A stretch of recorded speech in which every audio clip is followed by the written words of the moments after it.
Hey everyone, it's Molly. Today we're going to make a pork pie. Now, I'm going to start off the video by going back to yesterday where I had to make a meat jelly to go inside the pie. So I'll show you how to do that. But what I'm going to do now is I'm going to cut up some pork and marinate it in some salt and pepper and some sherry. It just marinates for about an hour. Now, the type of pork I'm using is, the package said pork carnitas. It was relatively inexpensive. You don't need very much. You only need about a pound, but it says to cut it up into the size pieces that are the size of an English walnut. So that shouldn't be too hard. And you can cut off any excess fat that you see if you don't want that in there. And now I've already prepared the pie crust that I'm going to be using for this.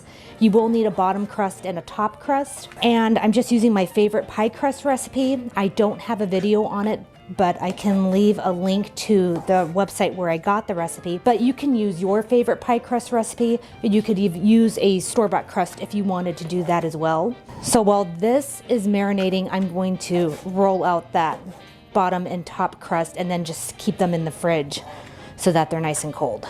Our pork is chopped up, and here is our sherry and then our salt and pepper. And it said to use a teaspoon of salt and then a salt spoon of pepper. Now I don't know what a salt spoon measurement is, so I'm just using a teaspoon of pepper. I figured that'd probably be okay.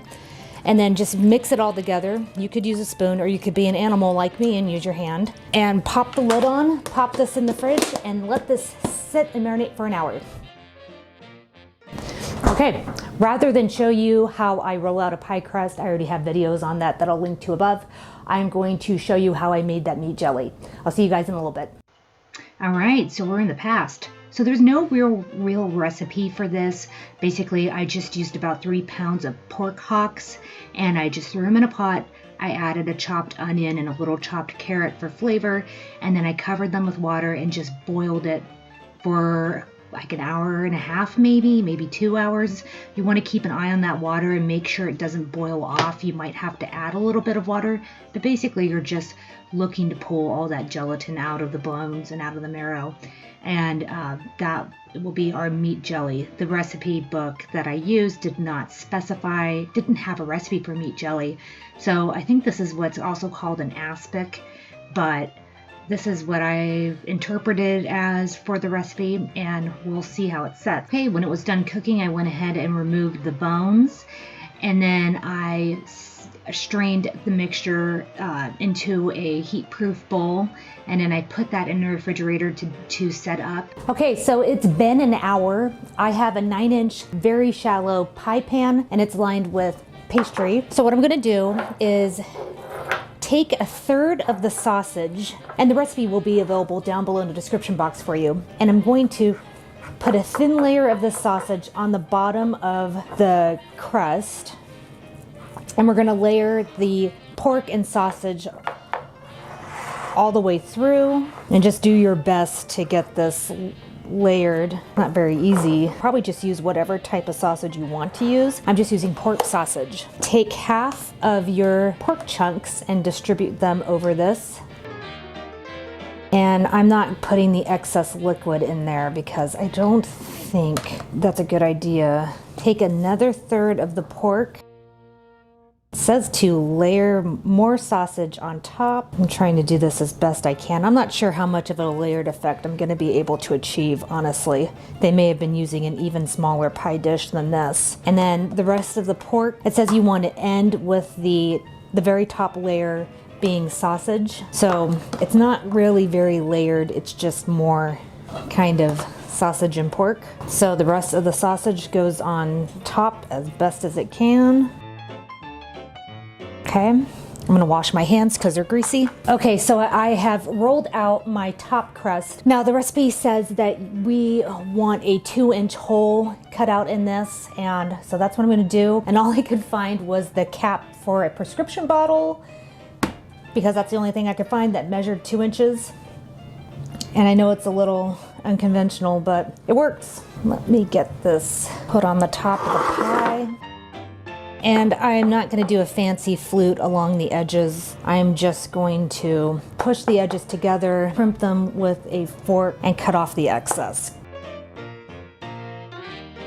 Okay, now the recipe does say to take a piece of paper, fold it into a tube, and then stick it in the hole to keep it open. But I don't think I'm gonna have problems with this closing back up, so I'm not going to do that. And I'm just gonna make sure that it is all pressed down and take off this excess pie crust. I had a little bit of a tear, so I had to patch that. All right, it says to bake this in a moderate oven for about 3 hours. Now, a moderate oven would be about somewhere around 350 degrees Fahrenheit. So I have my oven preheated to 350 degrees Fahrenheit. I don't know if it will take 3 hours. So I have a digital thermometer, and when the pork is done, that's when I'll pull it out, and I'm just gonna test it by sticking it in the hole and seeing what the temperature is, and I'll be checking it periodically. I'm going to keep a piece of foil ready to cover this so it doesn't get too dark. The last thing we want to do is we want to cover this with a beaten egg. And then after the pie comes out of the oven, we will pour the jelly into the center through the hole. So I may have to heat that up to get it to a pouring consistency because it is gelled pretty well. And I can show you guys what that looks like. So this is ready for the oven. This is what my meat jelly looks like. I stirred it up, and as you can see, it's pretty solid. So I'm not sure what kind of luck I'm gonna have putting it in the hole like this. So we may have to get this a little hot before we can put it in the center. All right, I'm gonna get this in the oven.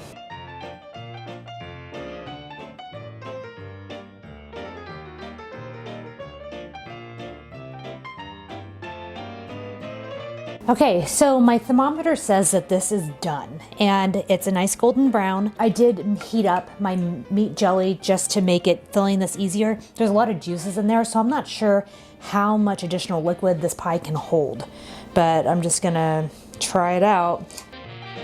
So yeah, definitely just take your time. I'm not sure how much this will hold, but you kind of just pour a little bit in, let it distribute through the pie, and then just kind of keep adding it.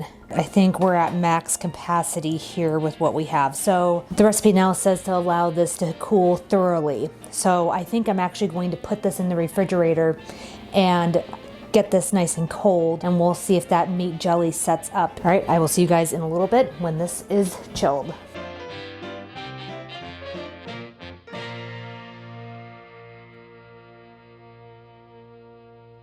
That's really good. That's pretty legit.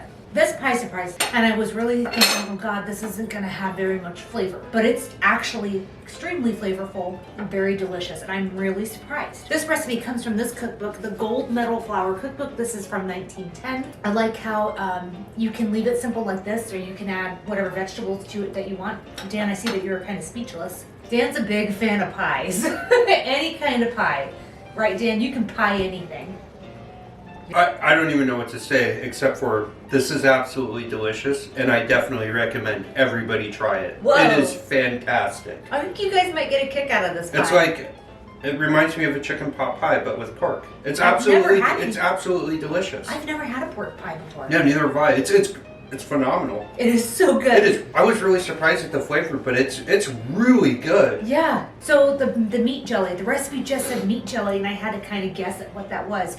I used very little of the meat jelly that I made. And there's another chance right there to add more flavor to this dish, and whatever flavor you want. It's very simple, but the flavor is absolutely delicious. Yeah, super good. I think that the sherry and the salt and pepper were the perfect accompaniments to highlight the pork. It tastes like pork, but it's extremely simple and really good. And like I said, you can customize it. And I was really skeptical too about eating it cold.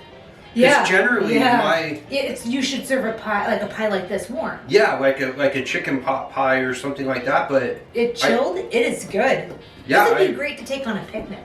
Actually, yeah. I mean, that's actually it's really surprising. You could step up your picnic game, get rid of sandwiches, and make a freaking pork pie. Whoa! And one thing too is for a lot of people, taking cold lunches to work it's essential. Yeah. And there's not a lot of different kinds of things that you could eat cold and have it taste well, other than like sandwiches. That's a really good. That makes a really good point. But this would be really good for if you're in the construction industry or something like that where you got to take a lunch to work. and you don't have time to heat it or don't have the ability to heat it, this is fantastic. If you'd like to see more recipes like this vintage pork pie from 1910, make sure you subscribe and hit the like button. It helps us out a lot. Dan and I are always here taste testing vintage recipes. I hope to see you in the next video. Goodbye, everybody. Bye.